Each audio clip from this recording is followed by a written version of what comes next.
Europe went through many changes in the 15th and 16th century. Europe ने India में 15 और 16 centuries में बहुत चेंजेस लाई है.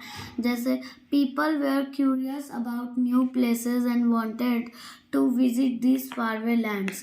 लोग बहुत उत्साहित होते हैं इन जगहों को देखने के लिए जहाँ इन्होंने अपना स्थापित किया है अपनी कोई भी मूर्ति. Some wanted to discover new land.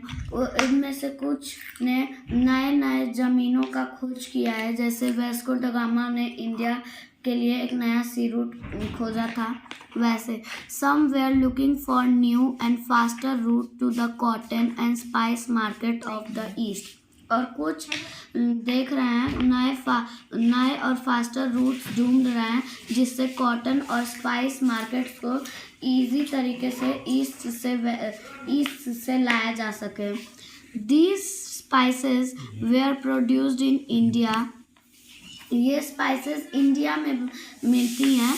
Sri Lanka then known as Ceylon. Sri Lanka में भी मिलती हैं जिसको सीलोन कहते हैं. एंड द मोलुकास और the Maluku island which were earlier known as spice island. Maluku और मोलुकस आइलैंड को पहले स्पाइस आइलैंड भी कहते थे क्योंकि वहाँ पे सबसे ज़्यादा स्पाइस पाया जाता है. The age of exploration was the period when the Europeans began exploring the world via sea travelers in search of new trading routes, wealth and knowledge. Age of exploration वो पीरियड होता है जिसमें Europe countries के कुछ लोग explore करते हैं. नए वीआईए सी में ट्रैवल्स करते हैं बहुत सारा पैसा और नॉलेज कमाने के लिए. Let us learn about some of these brave explorers. कुछ ही ऐसे एक्सप्लोरर्स के बारे में हम जानने वाले हैं जिन्होंने अपनी बहादुराई दिखाई है. पहला है Bartolomeu Dias. Bartolomeu Dias was a Portuguese explorer. Bartolomeu Dias एक पोर्टुगीज एक्सप्लोरर थी. He was a knight at the court of King John II of Portugal. और वो court of king John II of Portugal के नाम से भी जानती थी. Bartolomeu Dias was the first European to sail around the southern tip of Africa in 1948 CE, opening the sea route to Asia via the Atlantic and the Indian Ocean. Bartolomeu Dias वो first European थी जिन्होंने southern trip से Africa से sailing की थी और एक नया सी रूट खोजा था एशिया से अटलांटिक और इंडियन ओशियन तक का जाने सफ़र. Dyers covered the Cape of Good Hope, which is originally named the Cape of Storm. Dyers ने एक केप ऑफ गुड होप को डिस्कवर किया जो अभी केप ऑफ स्टॉर्म के नाम से जाना जाता है. Later king John II rename it as the cape of good hope. बाद में किंग जॉन II ने इसको केप ऑफ गुड होप के नाम से बदल दिया. As it mark the opening of a new route to the east. क्योंकि ये ईस्ट के लिए एक नया सफ़र था. With the opening of this new sea route Europeans को trade directly with East Africa.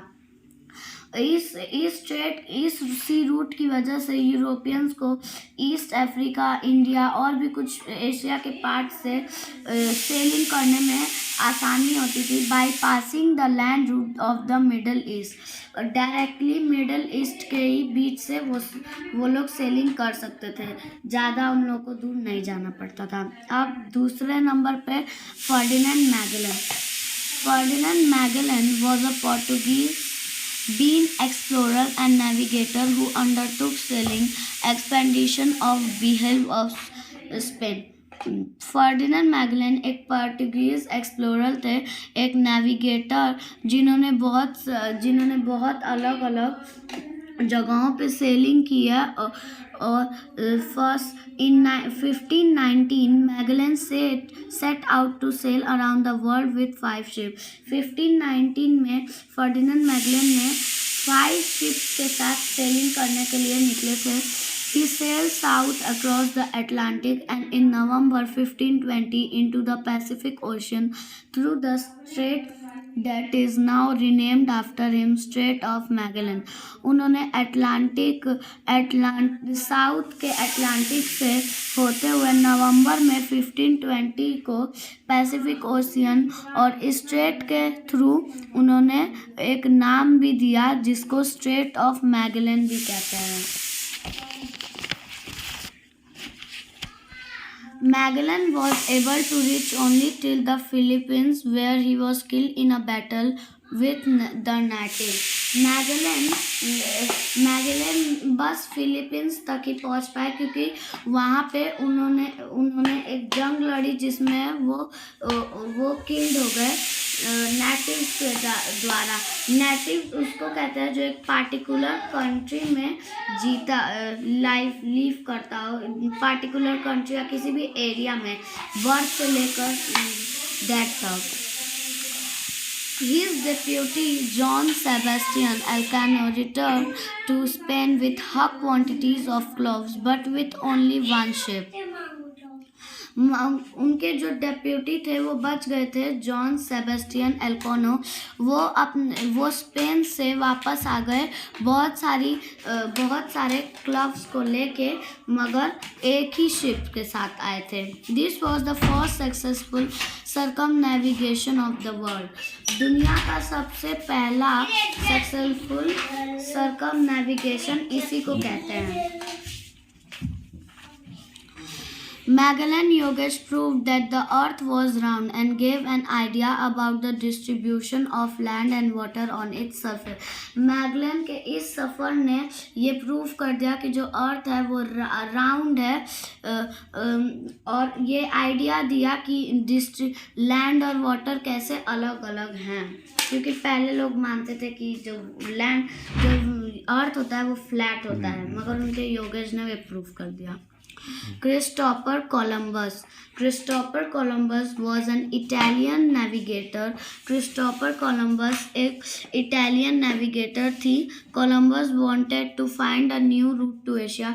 Columbus भी चाहती थी कि वो भी एक नया रूट एशिया से ढूंढे बार्टोलोमियो डायस की तरह। In the year 1942, with the help of King Ferdinand II and Queen Isabella of Spain, Columbus set sail with 3 ships westwards across the Atlantic Ocean to reach Asia। साल 1492 में king Ferdinand to और queen Isabella की मदद से Columbus ने 3 ships के साथ Atlantic ocean को क्रॉस करते हुए एशिया पहुंचने की कोशिश की। After a long wait of 3 week, Columbus spotted some island as assumed these to be outlying island of Asia। कई 3 हफ्तों के इंतज़ार के बाद कोलंबस को कुछ आइलैंड्स दिखे जिसको आइलैंड ऑफ एशिया भी कहते हैं। The island were actually the present day island of the Caribbean। जो आइलैंड उन्होंने खोजा था वो आज के समय में जानने वाला कैरिबियन आइलैंड है। Later Columbus also visited Cuba, Haiti and many other small island. और उसके बाद कोलंबस ने और भी कुछ आइलैंड की खोज की, जैसे क्यूबा, हाइटी और भी बहुत सारे छोटे मोटे island. In his later voyages, he further coast of Central America and a part of the northern coast of South America।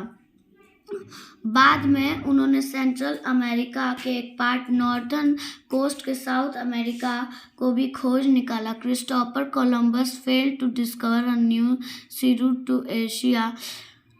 मगर तो इतनी कोशिश के बाद भी क्रिस्टोफर कोलंबस एक नया सी रूट ढूंढने के लिए फेल हो गई. However, he was long been credited to the discover of the new world Americas. तो भी उन्हें लोग इसलिए जानते हैं क्योंकि उन्होंने एक नई दुनिया का खोज किया था जिसको अमेरिका कहते हैं. नेक्स्ट है Wesco da gamma. Vasco da Gama was a famous Portuguese explorer and navigator. Vasco da Gama एक famous Portuguese explorer और navigator थे. He was the first person to sail directly from Europe to India and discovered a sea route to India. 1948, the Cape of Good Hope. और Wesco da gamma वो first person थे जिन्होंने Europe से India directly cell कर दिया और उन्होंने एक नया सी रूट भी. Wesco da gamma was a famous Portuguese explorer and navigator. Wesco da gamma एक फेमस पोर्टुगीज एक्सप्लोरर और नेविगेटर थे. He was the first person to sail directly from Europe to India and discovered a sea route to India in 1948 via the Cape of Good Hope. वो दुनिया के पहले person थे जिन्होंने Europe से India directly cell कर दिया जो बार्टोलोमियो डायस के नए डिस्कवर्ड सी रूट के द्वारा जिसको केप ऑफ गुड होप कहते हैं. He reached Calicut, now Kozhikode, on the Malabar coast of India. और वो Calicut Malabar coast of India में भी गए. Vasco da Gama successful trip to India help western European trade with the east without using the dangerous caravan routes of the Middle East and Central Asia. Vasco da Gama के इस successful trip ने कई सारे western European trade की मदद की India में आके सेल करने की बिना किसी डेंजरस कारवन रूट और मिडल ईस्ट और सेंट्रल एशिया के बिना. Vasco da Gama made 2 more expeditions to India in 502 and 524. Wesco da gamma ने 2 और सी रूट्स खोजे 1502 में और 1524 में. He died in Cochin, now Kochi, और वो कोची में मर गए. अगर आपको ये बुक्स रीडिंग्स अगर अच्छी लगी हो तो please subscribe my channels and ऐसे ही अगर वीडियो देखना चाहते हैं तो प्लीज़ ठीक है मुझे कमेंट करें.